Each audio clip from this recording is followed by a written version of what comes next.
सूचकाला विनंती थोडं समजायला घ्या.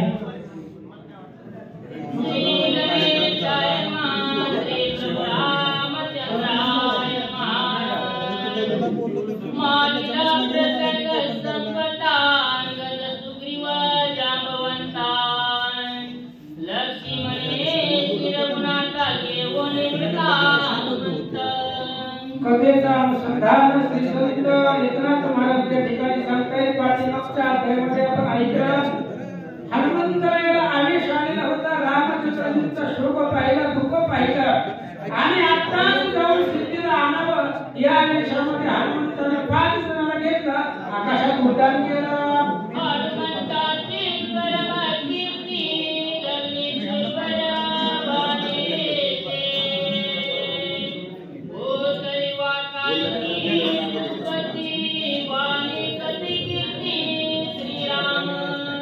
हनुमंतरायाची कीर्ती आहे. त्रिभुवनामध्ये हनुमंताचा प्रताप आहे. स्वर्ग मृत्यू पाताळाच्या ठिकाणी हनुमंताच्या कीर्तीचा प्रताप आहे. स्वर्गामध्ये देवलोक वर्णन करताय, पृथ्वी तलावरती ऋषी मंडळी आहेत, पाताळामध्ये सर्वजण शेषनागा सहित पंडित आहेत. हनुमंताच्या कीर्तीचं वर्णन पंढरपुरात नाही तर त्रिभुवनामध्ये चालू आहे.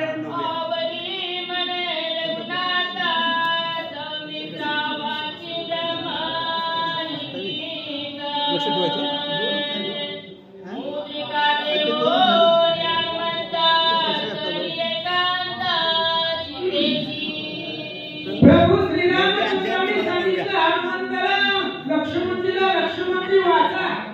अहो हनुमंताचं चरित्र वाचा, मला काय आवडतंय. तुम्ही हनुमंताचा प्रताप जेवढा वाचत तेवढा मला समाधान आहे. तेही प्राणापुरते आवडते माझं निरुते. जे भक्त चरित्राचे प्रशस्ती म्हणून लक्ष्मणजी लवकर लवकर वाचा.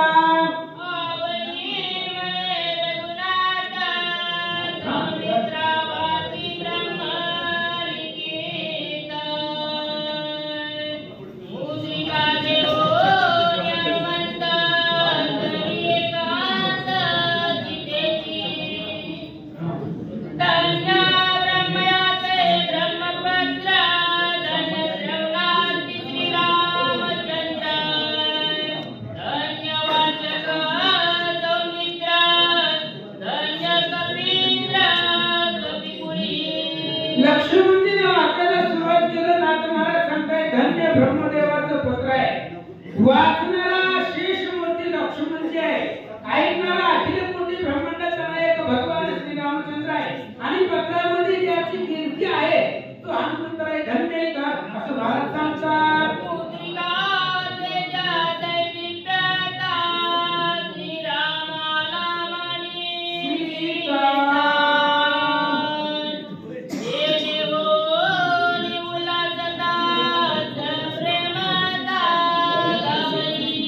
लक्ष्मणजींनी वाचायला सुरुवात केली. पाठीमागच्या अध्यायाचा अनुसंधान आहे. हनुमंतरायाने मुद्रिका टाकली. टाकल्याबरोबर रामच आला असावा अशा प्रकारचा भाव सिद्धीला झाला. पद्धतीने सावरला गेला. मुद्रिका पाहिली आणि त्या मुद्रिकेचं तेज पाहिलं. दशदिशाला समावत नव्हतं, कारण रामाची अंगठी होती ती. आणि ती मुद्रिकेला पाहून सीता काय म्हणतात,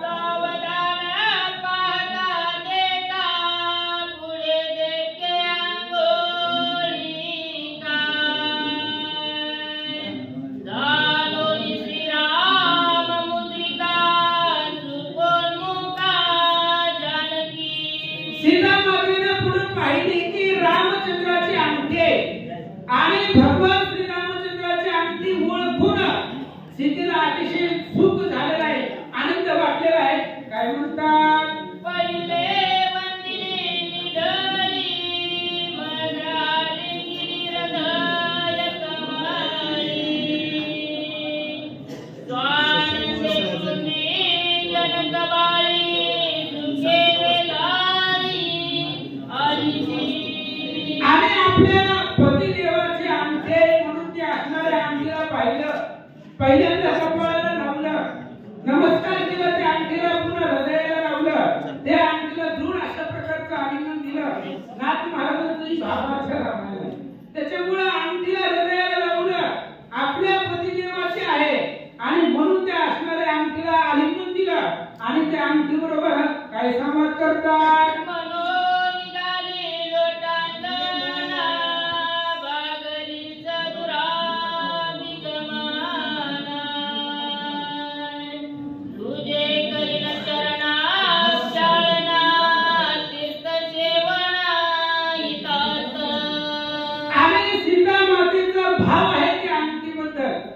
ते अंगठी इथपर्यंत येत असताना जमली असतील, एवढा लांबचा प्रवास करून आले, थकली असतील, तुझं पाय दुखत असतील, हात दुखत असतील, तुझं पाय दाबते, हात दाबते, म्हणून असणारा भावार्थानं सीता माता त्या अंगठी बरोबर संवाद करतात. तुझे सेविता तीर्थ चरणा, लक्ष्मणाशी केलेल्या शरण.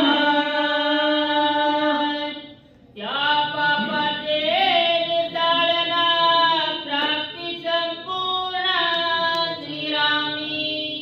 सीता माता बोलू लागलेली आहे, तुझं जर चरणाचं तीर्थ घेतलं तर तुझ्या चरणाच्या तीर्थामध्ये एवढं सामर्थ्य आहे की माझं पाप आहे सगळं पाप संपलं जातं. लक्ष्मणाला छळलेलं पाप संपेल आणि रामचंद्राची प्राप्ती मला होईल, मला राम लवकरात लवकर भेटतील असं माता सीता बोलतात. तू तव सखी श्रीराम मुद्रा, घालूशे जतरीची निद्रा. श्रमले समुद्रता समुद्रा, मार्गी गिरीवरा लंघिता. आणि माता त्या अंगठीला बोलताय, तू रामचंद्राची सखी आहे, रामाच्या जवळची आहे, आणि एवढ्या लांबचा प्रवास करून येत असताना तू दमली असतील, आथरून टाकते तुला, आणि या असणाऱ्या अंतरावर तू विसावा घे, झोप. दमली असतील, भागली असतील, गिरी आहेत, पर्वत आहेत, मोठमोठ्याने असणारा गिरी कपाट उल्लंघन करत करत तुला श्रम झाला असेल असं माता बोलतात. मी वामांगी तू दक्षिणांगी साधणी, आम्ही दोघी स्वानंद भगिनी. श्रीरामाची सगुळ गाणी, कृपाकरोनी मन सांगे.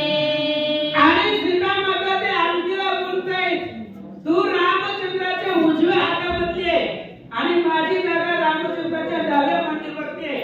तू उजवा अंग आहे आणि मी रामाचं डावा अंग आहे, या नात्यानं आपण सख्या बहिणी आहोत.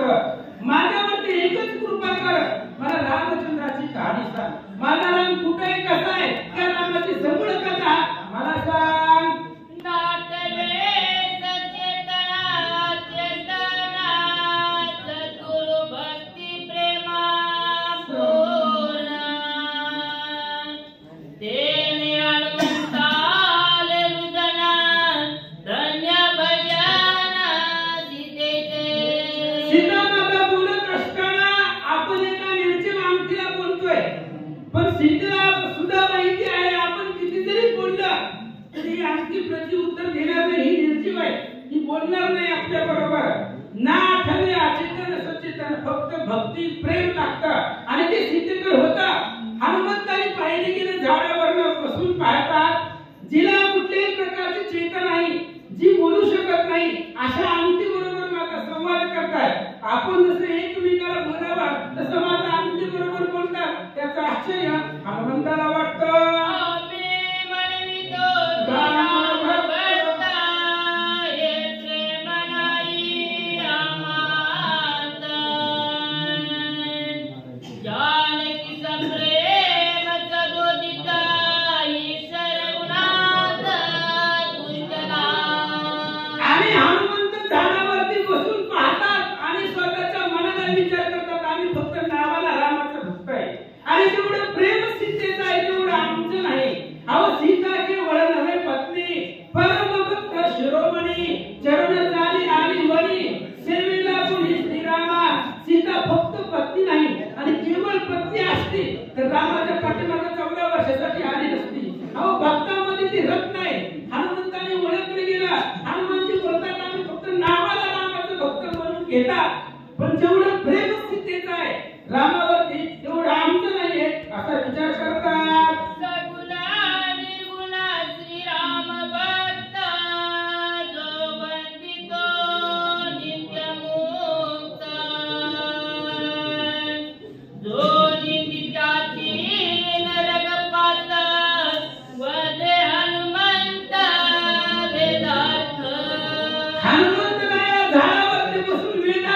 रामाचं सांगू लागले.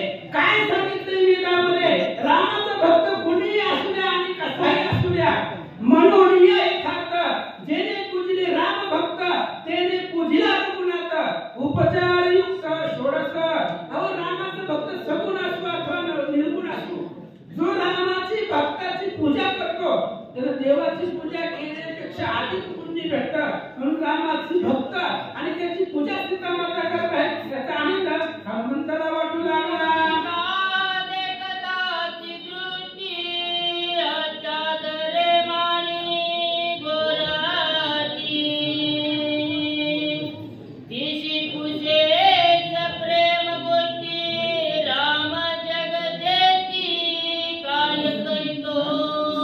ज्यावेळेस सीतेच्या लक्षामध्ये आले रामापासून आले, त्याबरोबर आपल्याला ती एखादा राम भक्त भेटल्यावर रामायणावर चर्चा करावी. किती लेकर बाळ आहे, किती एकर काय दिलं नाही. रामचंद्राचे भक्त भेटले की रामायण सुरूच, बाकीचं काही घेणं